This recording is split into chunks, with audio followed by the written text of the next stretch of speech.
guys, this is RC Central 2013 here, and this is the Ansmann roll flash build video. This is actually to compensate for the rather short video we had on I uploaded of the RC Club when the camera fell over.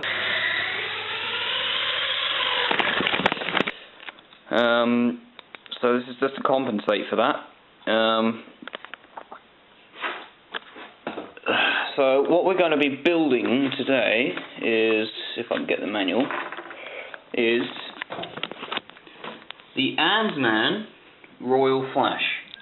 Now this is a four-wheel drive 1/10 truggy.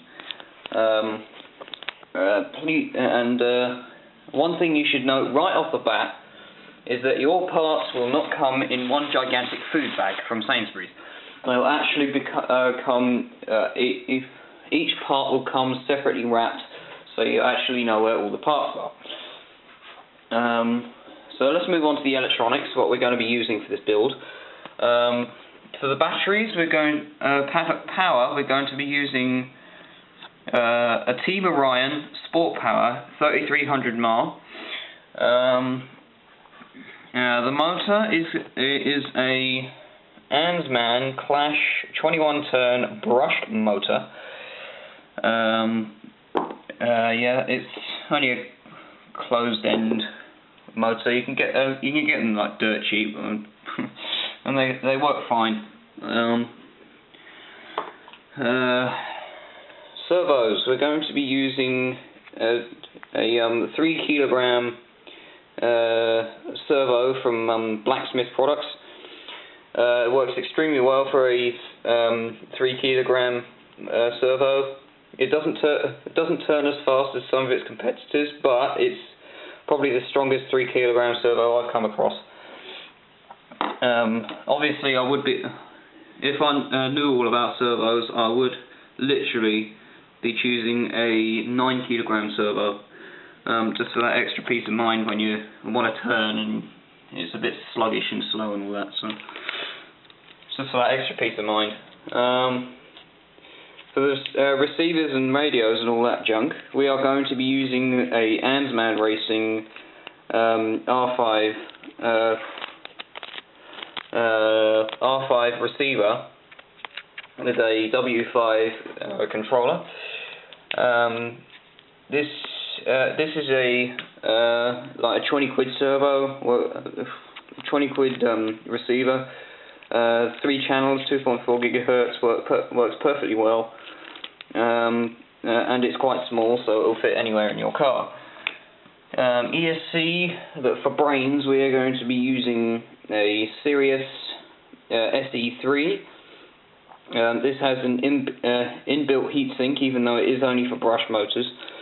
But you know, Ansmann always built their stuff according to quality. So I think that's all the technical stuff out of the way. So enough talking. Oh yeah, by the way,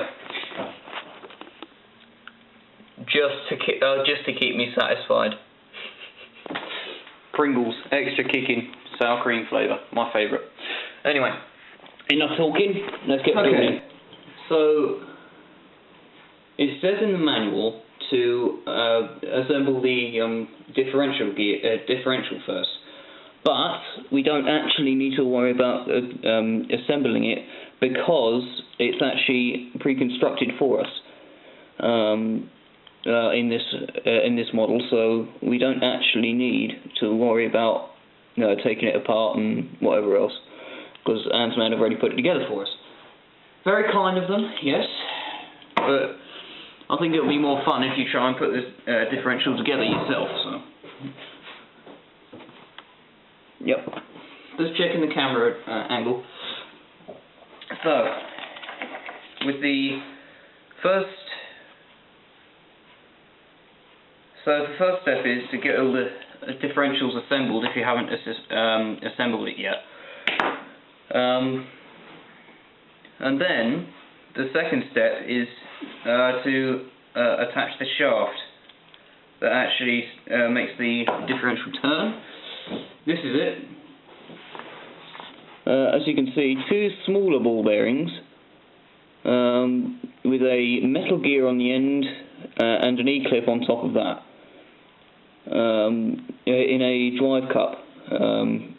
But I think the drive cup is actually moulded into the drive cup is actually moulded onto the post itself. So basically all it is just a drive cup with a shaft on it, 2 ball bearings, a gear, a metal gear, a smaller one, and a E-clip on the end.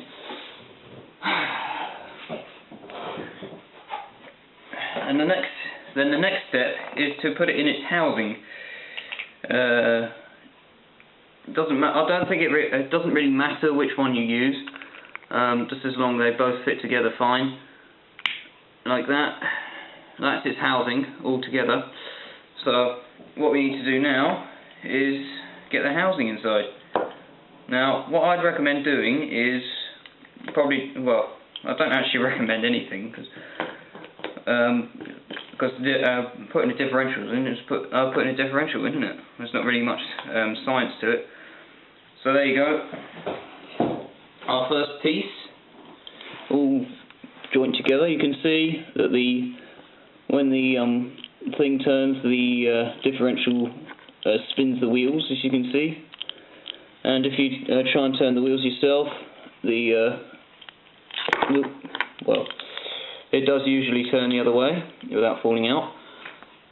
So let's just get the casing on. Okay, you can see that now. Both spinning like that. And if you spin one, the other one should spin the other way. Should.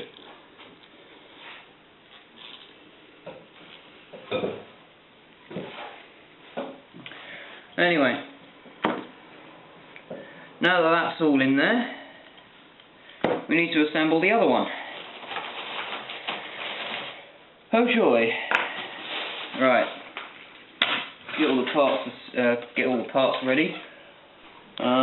Right, now that I've got everything I need, you know, the differential and the diff housing and everything else. But hang on, yeah.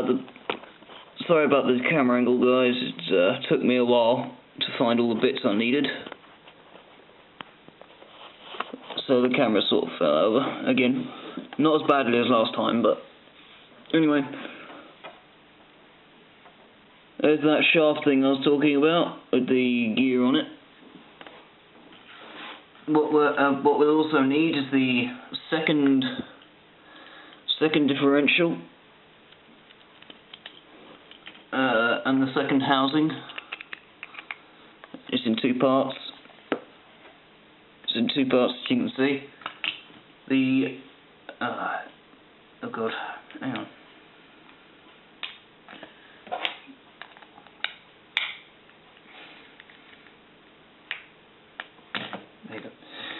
The 64 tooth spur gear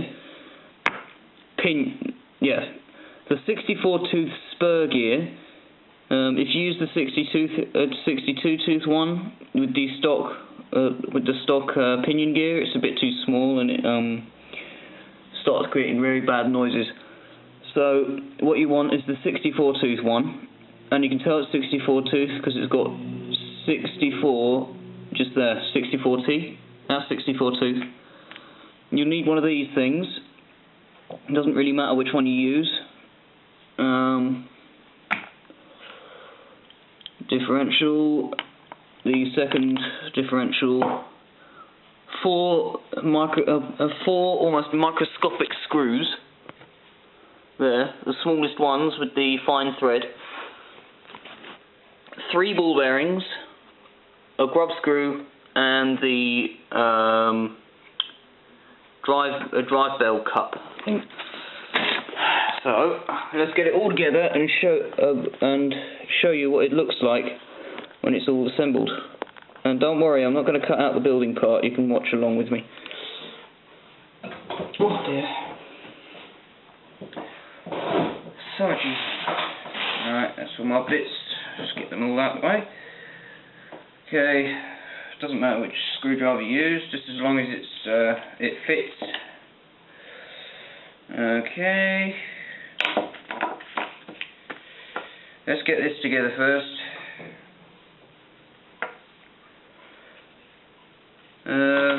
Right, that's that end.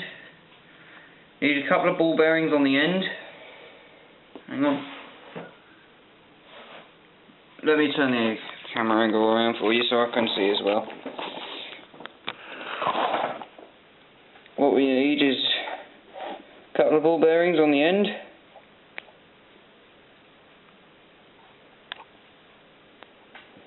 There you go. The thingy, the X-shaped, whatever it is, and you want to put a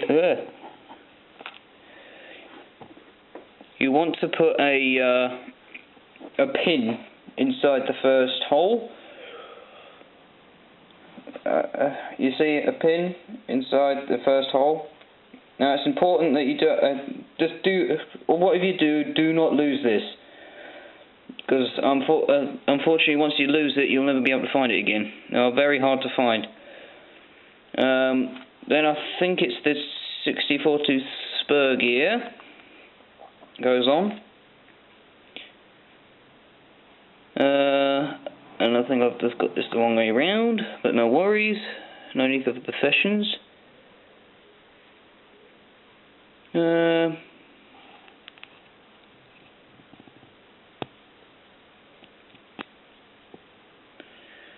Okay, that's locked in there now.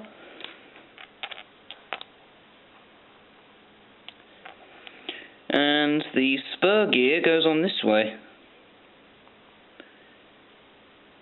Just push it in, it needs a bit of pressure because it's a very tight fitting thing.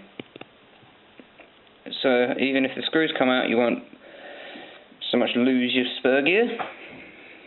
There are the screws. You see the 4 microscopic ones go in here.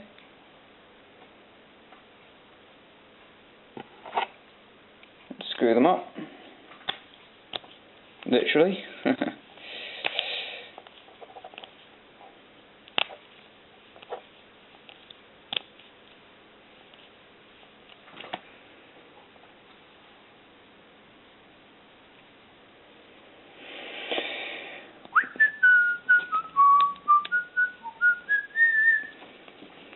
Okay, each 4 of the screws go in the holes there. Just trying to make this as good as possible for you guys so you can at least see what I'm doing.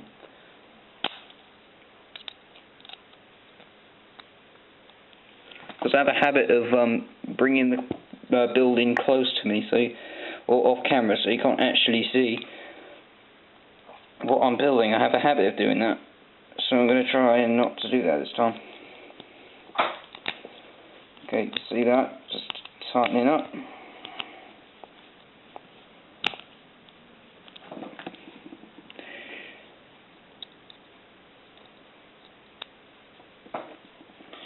There you go. 4th screw in. Oop.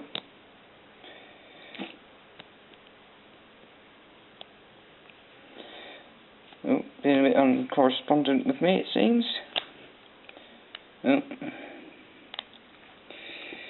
Hang on.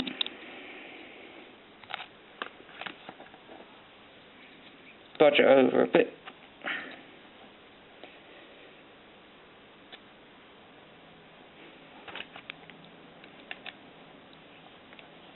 Happy days, it's in.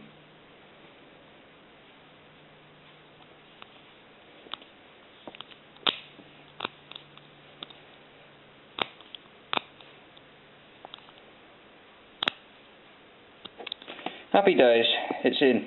All 4 of them. Okay. And please note that with the Royal Flash, ball bearings come as standard, as do oil shocks, which is very unusual for a kit car. I haven't yet seen one that comes with ball bearings and whatever else as standard, except from this one. Okay, I've got the pin in there now. It's all locked in. Locked in. That pin in there. Now what we need to do is put a second one in there. Same size. Ball bearing. Ball bearing.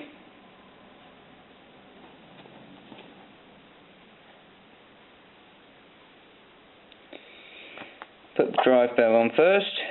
Drive cup. There you go. And to make sure that pin does not fall out of there, what we need to do now is get a grub screw in there, or a set screw. One of these things. They have no head.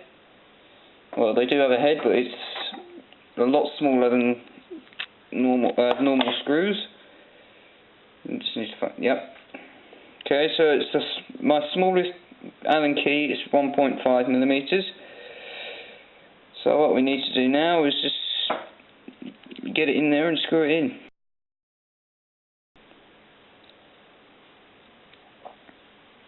Alright, now that's roughly screwed in, we can put the drive pin back in there because it fell out. Make sure it doesn't fall out, because if you do, just have no drive at all. Really, you'll just have, I think, rear-wheel drive. So do it upside if you can. Might be a bit big. This grub screw I think is a bit big, but I don't think that matters really. Okay, and that's in there, just happy days. Okay, unscrew that because the thing's falling out slightly. Okay, get it back in there. Happy days. It's all in there.